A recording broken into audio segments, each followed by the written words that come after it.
नमस्कार साथियों, स्वागत है आपका हमारे इस यूट्यूब चैनल पर। जैसा कि आप लोगों को पता है, उत्तर प्रदेश में जो है विधानसभा उपचुनाव के संपन्न होने के साथ ही साथ जो है भारतीय जनता पार्टी की जो मुश्किलें हैं वो बढ़ने जा रही हैं। उसका सबसे बड़ा कारण ये है कि जिस तरह से उत्तर प्रदेश में विधानसभा के उपचुनाव जो हैं वो संपन्न हुए हैं, और विधानसभा के उपचुनाव में अगर हम बात करें, जहां पर 10 सीटों पर विधानसभा उपचुनाव होना प्रस्तावित हुआ था, उसमें से जो है 9 सीटों पर विधानसभा का जो उपचुनाव है वो हो चुका है। और इन 9 सीटों की अगर हम 2022 के विधानसभा के चुनाव की अगर बात करें, तो इसमें से एक जो सीट थी, जो मंझवा की विधानसभा सीट थी, वहां पर संजय निषाद की जो पार्टी है उस पार्टी के विधायक बने थे। लेकिन इस बार भारतीय जनता पार्टी की तरफ से जो है मंझवा की विधानसभा सीट पर जो है अपने पार्टी यानी कि भारतीय जनता पार्टी के प्रत्याशी को चुनावी मैदान में उतारा गया। और कहीं ना कहीं जो अनुप्रिया पटेल की जो पार्टी है और संजय निषाद की जो पार्टी को लगातार टिकटों की मांग कर रहे थे कि विधानसभा के उपचुनाव में मुझे भी मौका दिया जाए और मुझे भी चुनावी मैदान में मेरी पार्टी को भी लड़ाया जाए। लेकिन भारतीय जनता पार्टी ने अपने सहयोगी दलों में से अगर आरएलडी की एक सीट छोड़ दें तो किसी को कोई भी सीट नहीं दी है विधानसभा के उपचुनाव में। वहीं पर अगर हम बात करें, पिछली बार जब चुनाव हुआ था तब इन 10 सीटों पर जहां पर विधानसभा उपचुनाव प्रस्तावित हुआ था, 9 सीटों पर हो चुका है। उसमें से भारतीय जनता पार्टी के कोटे की 3 सीटें थीं, समाजवादी पार्टी के कोटे की 4 सीटें थीं। एक सीट जो थी वो संजय निषाद की पार्टी की थी, मिर्जापुर की मंझवा की विधानसभा सीट। और वहीं पर एक जो सीट थी, मीरपुर की जो सीट थी, वो आरएलडी के खाते में थी। लेकिन भारतीय जनता पार्टी ने,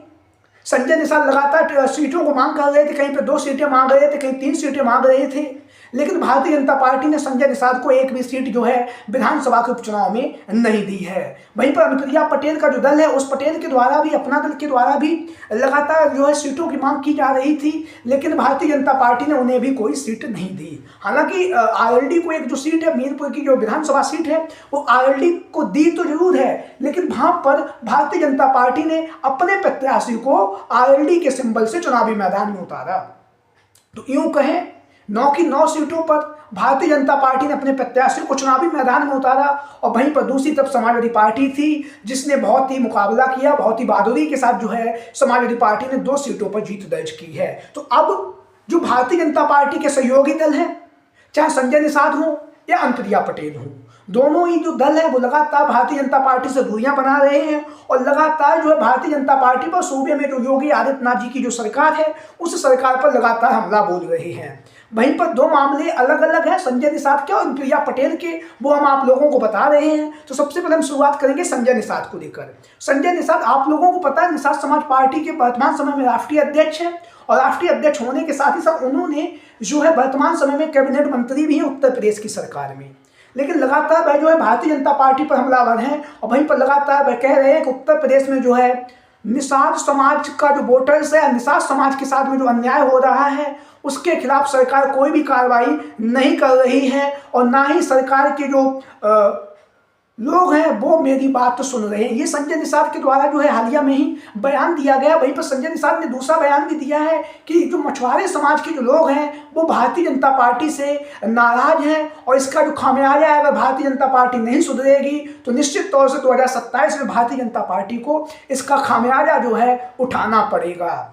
एक बात संजय निषाद ने ये कही, जहां पर उन्होंने भारतीय जनता पार्टी पर हमला बोला है, वहीं पर दूसरी बात उन्होंने एक और कही है। उन्होंने जहां पर संत कबीरनगर से उनके जो पुत्र थे प्रवीण निषाद को चुनावी मैदान में उतारा गया था लोकसभा के चुनाव में, और उन्होंने दावा किया, उन्होंने आरोप लगाया कि भारतीय जनता पार्टी के नेताओं ने, भारतीय जनता पार्टी के कार्यकर्ताओं ने ही प्रवीण निषाद को संत कबीरनगर की जो लोकसभा सीट थी वहां से चुनावी मैदान में हराया है। उनके बीजेपी के कार्यकर्ताओं पर कोई भी अभी तक कार्रवाई नहीं की गई है। वहीं पर संजय निषाद ने आगे कहा है कि भारतीय जनता पार्टी जो है एक एक करके अपने हमारे लिए जो है रास्ते बंद कर रही है, और अंततः हो सकता है आगामी समय में मुझे भी अपना रास्ता कहीं और ही बनाना पड़े, क्योंकि हमारा समाज के प्रति हमारी जिम्मेदारी है। जिस समाज से मैं आता हूँ उस समाज की मेरी जिम्मेदारी है। और निषाद समाज जो है, मछुआरा समाज जो है, वो लगातार भारतीय जनता पार्टी में अपने आप को असहज महसूस कर रहा है। तो ये संजय निषाद के ये बयान हैं जो हालिया में ही उन्होंने इंटरव्यू के माध्यम से दिए हैं और भारतीय जनता पार्टी को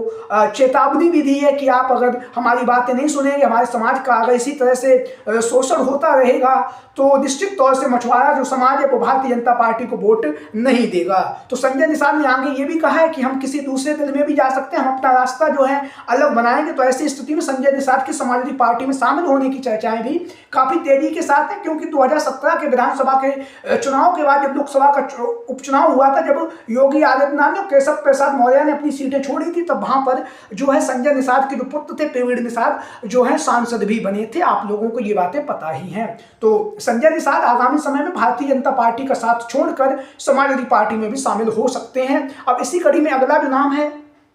जो भारतीय जनता पार्टी से नाराज चल रही हैं वो है अनुप्रिया पटेल। अनुप्रिया पटेल वर्तमान समय में मिर्जापुर की सांसद है और जो देश में जो सरकार है, भारतीय जनता पार्टी की जो सरकार है, नरेंद्र मोदी के नेतृत्व में आस्था जता रही है। वर्तमान समय में जो है मंत्री का पद भी उनके पास है, लेकिन लगातार उनके जो पति हैं आशीष पटेल के द्वारा लगातार अधिकारियों के ऊपर जो है आरोप लगाए गए हैं, जहां पर उन्होंने आरोप लगाते हुए कहा है कि अधिकारी जो है विधायकों की और सांसदों की और मंत्रियों की बात नहीं सुन रहे हैं। सबका अपना अपना एक अलग ही विचारधारा चल रही है, एक अलग ही काम कर रहे हैं। वहीं पर उन्होंने जो पल्लवी पटेल पर भी हमला बोला है और पल्लवी पटेल के द्वारा जो भ्रष्टाचार के जो आरोप हैं वो आशीष पटेल पर जिस तरह से लगाए गए हैं वो भी कहीं ना कहीं चर्चाओं का विषय बने हुए हैं। तो ऐसी स्थिति में अनुप्रिया पटेल के द्वारा भी ये कहा गया कि आगामी समय में अगर भारतीय जनता पार्टी की स्थिति ऐसी ही रही तो निश्चित तौर से जो है भारतीय जनता पार्टी को उत्तर प्रदेश के विधानसभा चुनाव जो 2027 में होने जा रहा है, जिस तरह से लोकसभा के चुनाव में उसे हार का सामना करना पड़ा है, नुकसान उठाना पड़ा है, ऐसा ही नुकसान आगामी समय में विधानसभा के चुनाव में भी उठाया जा सकता है भारतीय जनता पार्टी के द्वारा, अगर अपनी नीतियों में, अपनी कार्यशैली में बदलाव नहीं होता है। तो ये बातें जो हैं अनुप्रिया पटेल और संजय निषाद के द्वारा कही गई हैं और दोनों ही नेताओं के जो है समाजवादी पार्टी में शामिल होने की चर्चाएं भी इसी के साथ शुरू हो चुकी हैं। आप लोगों की क्या राय है, आप लोगों के क्या विचार हैं, सभी साथी कमेंट बॉक्स में अपनी राय और अपने विचार जरूर दें। जय हिंद, जय भारत।